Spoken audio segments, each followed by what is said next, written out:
Hey there, friends. So I'm going to go back to the genre of synergetics. And if you recall from previous videos, I've been tying synergetics to kind of mental discipline lineages, like even Gurdjieff stuff, and how and why.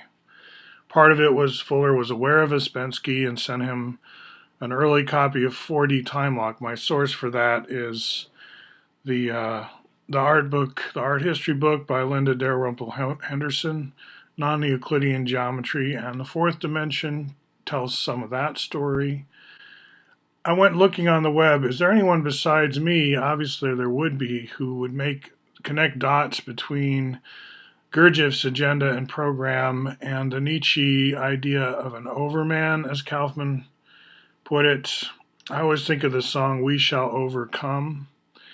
In a way, a part of me won't let me sing that anymore because I sang it as a kid and it sounded like a promise that I would overcome.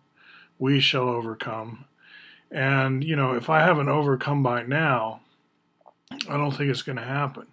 I'm 61, right? So either I overcame or I didn't, but I don't want to keep making this promise that I can't keep if that's what's going on. So part of me won't sing that song anymore, which is kind of fun.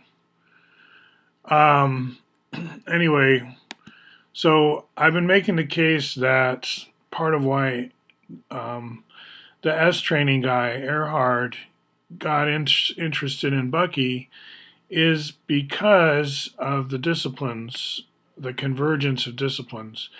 The thing about American Transcendentalism, a la synergetics, is there's a strong mind-brain distinction, and they're so different. There's a worry that the brain will take us to destruction, that our cold calculating machine brain, the robot, will just engineer our own termination because it looks profitable on paper, because of some computer program or something. So it's kind of the Terminator syndrome, but it's we doing it to ourselves because of our robotic reflex conditioned nature. I thought what I'd do for the rest of this video is get a background going, and this could be a way that you could create a background for your own videos. Just get something going and put your head in front, maybe. It could be a music video. So anyway, I think there's a lot of fruitful research here. Again, some of the books I've been talking about, the Maurice Nicoll, see, there's deeper connections than just that this Beelzebub's Tales, which I haven't read, and Thus Spake Zarathustra maybe have similar sort of format. There's similarities here. That's what Richard Hodges is focusing on. But I would say, having read a lot of this Maurice Nicoll stuff, that what links the Nietzsche and the Gurdjieff teachings is that you have a right to not have a resentful mind state, and that you always have a right to also have a resentful mind state. That was one of the exercises in this psychological commentaries, that let yourself be a machine and allow yourself to have resentment, because if you hate yourself for being a machine, then you're not going to get away out of being a hate machine, right? Because you're just hating yourself for being a robot. So you got to love that robot. We are the robots, right? Anyway, I would recommend more thinking along these lines, because it takes the head of steam off the Nazis that they ever understood what this was about, right? This whole thing with this racial purity and something to do with chromosomes. I don't think so, right? I mean, I don't think they knew what they were doing.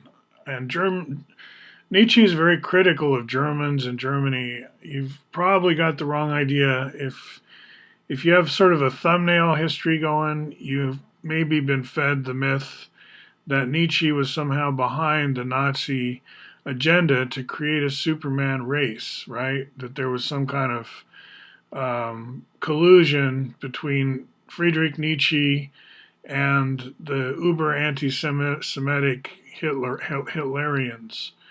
But if you know your history, the story is different than that. Nietzsche was extremely taken with Wagner at first, as was all of Germany kind of sucked in. He was like the prince.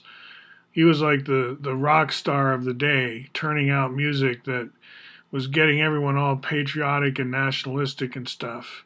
And Nietzsche had a big break with him, and it was over his anti-Semitism. And, Nietzsche went on to define himself as contra Wagner. Now, I'm not a big Wagner guy. I don't listen to Wagner.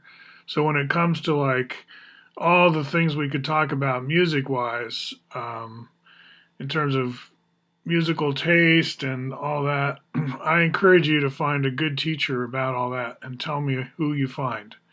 Because I'm happy to sit at the feet of others when it comes to things about Wagner. I haven't really taken the time to get into that. But I just want people to know, see, this is School of Tomorrow contains like intellectual history.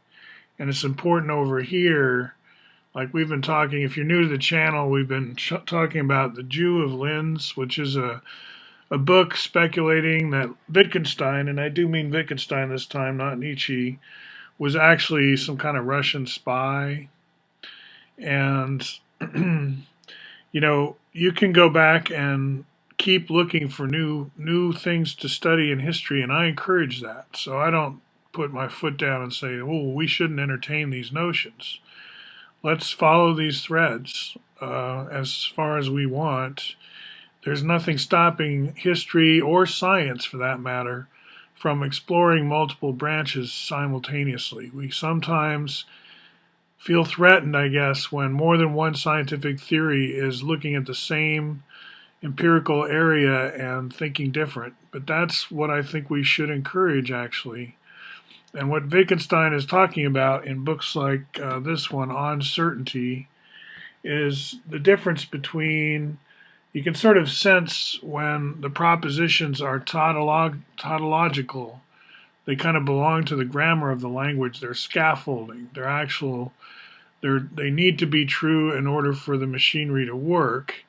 And then there are other types of propositions that sounded basically just the same, right? So it's hard to tell them apart on the surface. But another kind of statement or proposition is actually asserting something true or false, which means it could be falsifiable. It actually makes sense to think of it as failing or being false.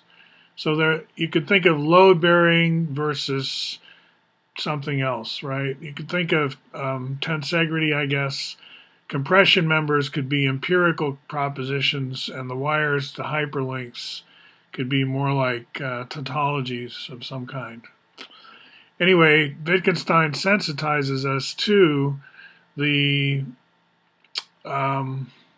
moldability, the malleability of language, and then Nietzsche puts an historical vector on that and presumes to tour guide us back and show us how morality began and the various values that we have. He has stories about that. And it's kind of like holding up a mirror and just asking us to consider and be aware of our own value system. And do we have access to grind? Do we value resentment? Because he doesn't, right?